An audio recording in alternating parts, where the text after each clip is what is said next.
Ballon d'Or বিজয়ীর নাম ফাঁস। Spanish সংবাদ মাধ্যম জানিয়েছে এমনটাই। এখনও 1 মাসের বেশি সময় বাকি।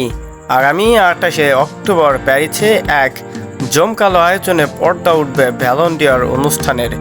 তার আগেই ফাঁস হয়ে গেল 2023-24 মৌসুমের ব্যালন ডি'অর জয়ীর নাম।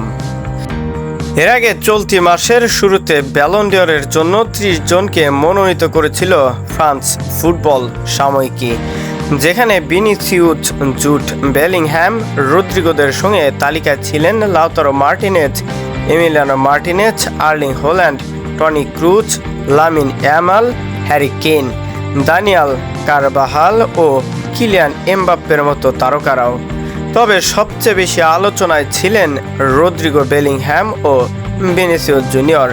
বিশেষ করে স্পেনের হয়ে ইউরোপিয়ান ফুটবলে যেভাবে তারা দুজন একের পর এক সাফল্য দেখিয়েছেন, সেটাতেই তাদের সবচেয়ে বেশি এগিয়ে রেখেছিল এই ব্যালন ডি'অর প্রতিযোগিতায়।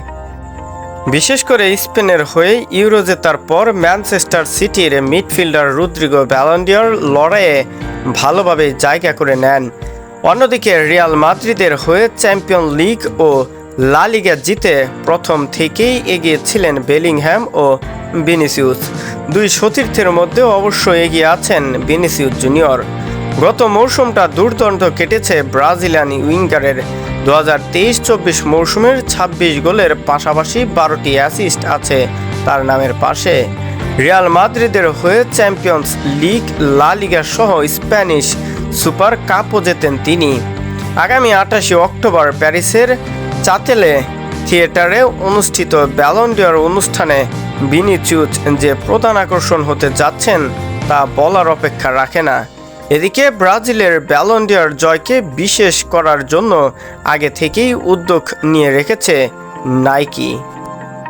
ব্যালন ডি'অর অনুষ্ঠানের দুদিন পর মাদ্রিদের গ্রান ভিয়ার নাইকি তাদের স্টোর পুনরায় চালু করতে যাচ্ছে, যেখানে ভিনিসিউস এবং সোনালি রঙের থিম থাকবে তাদের অন্যতম প্রধান আকর্ষণ হিসেবে। ইতিমধ্যে প্রতিষ্ঠানটি মাদ্রিদ তারকার জন্য গোল্ডেন বুটও প্রস্তুত করে রেখেছে বলে জানিয়েছে মার্কা। তবে এবার সর্বশেষ 2023-24 ব্যালন ডি'অরের সেরা পুরস্কারটা উঠতে যাচ্ছে ব্রাজিলিয়ান তারকা ভিনিসিউস জুনিয়রের হাতে।